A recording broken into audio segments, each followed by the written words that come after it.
Welcome to my channel प्रिया के सुविचार। आज की कहानी सिर्फ आपके लिए। क्या बात है, जब से नंदिनी के घर से आई हो तुम्हारा चेहरा उतरा उतरा सा क्यों है?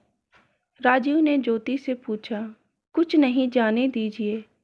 आप भी मुझे नहीं समझेंगे और चार बात सुना देंगे, कहकर ज्योति कपड़े बदलकर बिस्तर पर आकर लेट गई। नींद आंखों से कोसों दूर थी। समझ नहीं पा रही थी सासू माँ ने आखिर ऐसा क्यों किया। ज्योति जब 8 महीने पहले ब्याह कर आई थी, घर में सास और जेठ जी का परिवार रहता था। एक ब्याही छोटी ननद भी उसी शहर में रहती थी। राजीव की नौकरी दूसरे शहर में थी, तो शादी के बाद कुछ समय तक वो ससुराल में रहकर राजीव के साथ रहने जाने की तैयारी करने लगी। शादी में उसके माता पिता ने सब उसकी पसंद का सामान घूम घूम कर चुन चुन कर लिया था, ताकि जब बेटी की गृहस्थी बसे तो उसे किसी तरह की दिक्कत ना हो। ज्योति भी बड़े मनोभाव से अपने मैके से मिली चीज़ें पैक कर रही थी। तभी सासू माँ कमरे में आ गई और बोली, ये क्या बहू, तुम तो अपना सारा सामान ऐसे बांध रही हो जैसे यहाँ फिर कभी नहीं आओगी। सामान पैक करते ज्योति के हाथ वहीं रुक गए। माँ, मेरे पास रसोई का ज़्यादा सामान नहीं था। अब ज्योति रहेगी तो ये अपने हिसाब से सब कुछ करेगी। तो मैंने ही कहा था, जो तुम्हारे रसोई के सामान और बर्तन हैं वो ले लो, कार में जितना आएगा रख लेंगे। राजीव ने कहा, अच्छा अच्छा ठीक है, पर सब बटोर कर ले जा रहे हो, यहाँ आओगे ही नहीं, फिर जो ज़रूरी है वही ले जाओ, सुषमा जी ने कहा। ज्योति कुकर का डिब्बा जैसे ही उठाने के हुई, सासू माँ ने कहा, बहू ये तो बहुत बड़ा है, तुम दोनों के लिए तो छोटे कुकर ही सही रहेगा। यहीं का कुकर भी खराब हो रहा है। बड़ी बहू कब से खरीदने के लिए कह रही थी, लाओ उसे यहीं पर निकाल लेते हैं, आखिर ये घर भी तो तुम्हारा ही है ना। ज्योति कुछ बोल नहीं पाई। सुषमा जी कुकर नीचे किनारे रख दिया। राजीव, एक डिनर सेट है, ले चलें? ज्योति ने राजीव से पूछा। बड़ा डिब्बा देखकर राजीव ने कहा, इसे अभी रहने दो, फिर कभी आएंगे तो ले चलेंगे। सुषमा जी बहुत सारी चीज़ों को देखकर ज्योति को मना करने लगीं, कहते हुए कहा, अभी नहीं, गृहस्थी में शौकिया चीज़ें रखने की क्या ज़रूरत है, काम का ले लो। उधर जब ज्योति सब तक राजीव को कहती ये चाहिए वो चाहिए, तो उस पर गुस्सा करता, तुम्हें तो बस रसोई भरना है। ऐसे ही एक दिन मेहमान घर आने वाले थे। ज्योति ने राजीव से कहा, देखो आज वो डिनर सेट होता तो हम उसे निकाल कर प्रयोग करते ना। अब जाओ और एक डिनर सेट लेकर आओ। यार, वो मेरे दोस्त हैं, हम जिसमें खाते हैं उसी में खिला दो। अब जब जाएंगे तुम अपना डिनर सेट लेती आना, राजीव कहकर पल्ला झाड़ लिया। ज्योति ने भी मन ही मन सोच लिया, जब रहना यहाँ है तो अपनी चीज़ें वहाँ क्यों छोड़कर आऊँ। वैसे भी सासू माँ ने तो मम्मी पापा से कह ही दिया था, जो देना है अपनी बेटी को ही देना है। आपको इसमें हम कौन है रोकने वाले। 8 महीने बाद कुछ दिन की छुट्टियों में राजी और ज्योति घर आए थे। आज आते ही नंदिनी सुषमा जी से कहा था, भैया भाभी को लेकर डिनर पर आओ, भाभी से मिलना भी हो जाएगा और ननद का घर भी देख लेंगी। इसी क्रम में सब लोग नंदिनी के घर डिनर पर गए थे। डिनर टेबल पर सब कुछ बहुत व्यवस्थित था, पर जो सबसे आकर्षण का केंद्र था वो था नंदिनी का डिनर सेट। ज्योति को देखकर आश्चर्यचकित रह गई। जब नंदिनी ने सब कुछ खुश होकर बताया, इस बार राखी पर मैके गई तो माँ ने दिया था। ज्योति ने नंदिनी के घर में बहुत ऐसी चीज़ें देखी जो उसने अपना घर सजाने के मकसद से जोड़ रखा था, या फिर मैके में लोगों ने शादी के तोहफे में दिए थे, जो उसके माता पिता ने ज्योति को ही दिए थे।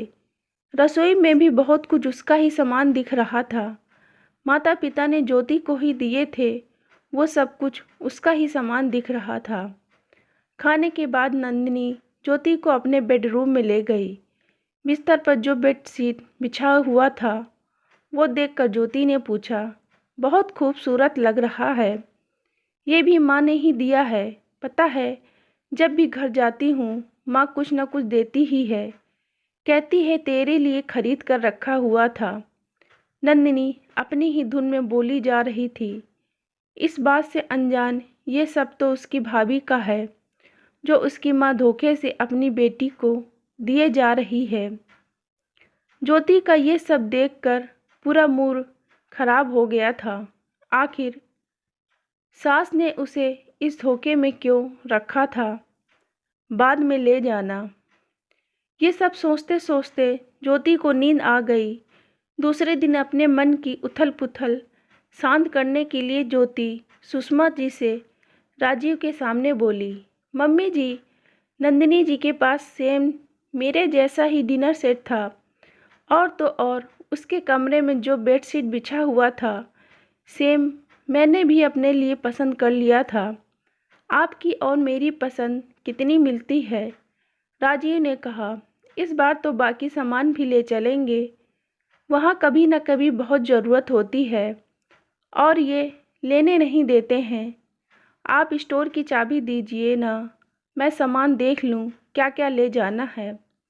सुषमा जी इस बार चाबी देने को तैयार जरा भी नहीं थी। अभी जाने में 2 दिन है ना, बाद में देख लेना। सुषमा जी ने कहा, अरे दे दो ना माँ, ये उसमें व्यस्त रहेगी और हम तब तक माँ बेटा बातें करेंगे। राजीव सुषमा जी से बोला, पर बेटा सुषमा जी कहें तो क्या कहें, वो तो सोचती ही नहीं थी ज्योति अपनी चीज़ें पहचान जाएगी। क्या हुआ मम्मी जी, आप वो सब नंदिनी दी को तो कहीं नहीं दे दी, इसलिए चाबी नहीं दे रही हैं। ज्योति बिना प्रणाम जाने बोल पड़ी, ये क्या बोल रही हो ज्योति, माँ ऐसा क्यों करेंगी, उन्हें अपनी बेटी को देना होगा तो बहू की चीज़ें क्यों देंगी, वो खरीद कर ही देंगी जो तुम्हारे सामान के जैसा होगा। राजीव ने गुस्सा करते हुए कहा, हाँ हो सकता है, मैं तो बस ऐसे ही बोली। ज्योति सुषमा जी के चेहरे पर आई परेशानी से समझ रही थी वो गलत नहीं बोल रही है। हाँ दे दिया मैंने अपनी बेटी को तेरा सामान, तो क्या हुआ, तुम्हारी ननद नहीं है क्या वो, सुषमा जी बिफरते हुए बोली। माँ, राजीव आश्चर्य से बोला, पर माँ तुमने तो कहा था बाद में ले जाना, वो सब हमें धोखे में रखने के लिए, ताकि तुम नंदिनी को दे सको। अरे तुम बोलती तो खरीद कर देता उसको। ज्योति के माता पिता ने उसे चाव से दिया था और तुमने भी तो यही कहा था, जो देना आप अपनी बेटी को दीजिए, पर तुम तो सब अपनी बेटी को देकर वाहवाही पा रही हो।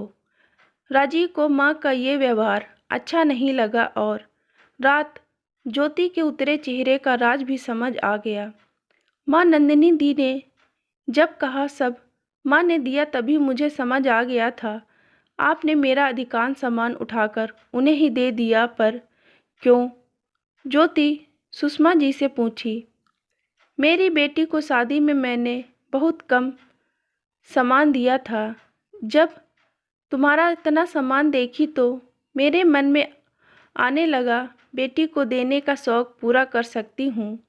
मुझे लगा नहीं था कि तुम लोग वाकई में फिर सामान लेकर जाने का सोचोगे और ज्योति को इतना सब याद रहेगा।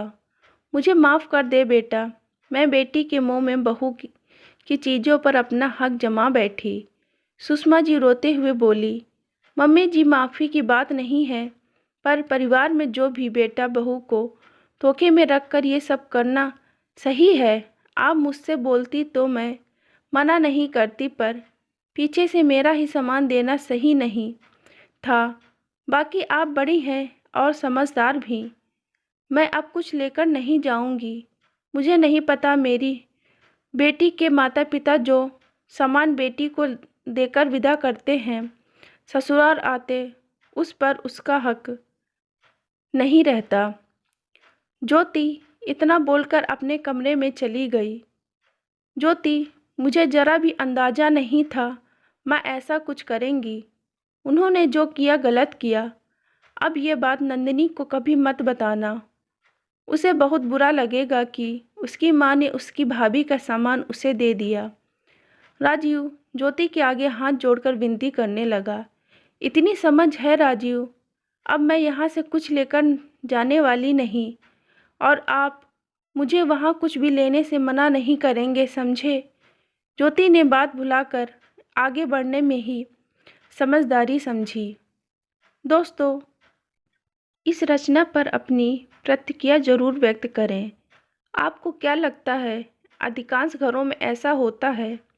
अगर होता है तो आपकी नज़रों में वो सही है या गलत, ज़रूर बताएं। दोस्तों, चैनल पर नए हो तो चैनल को सब्सक्राइब अवश्य करें। लाइक और कमेंट करना बिल्कुल भी न भूलें। धन्यवाद।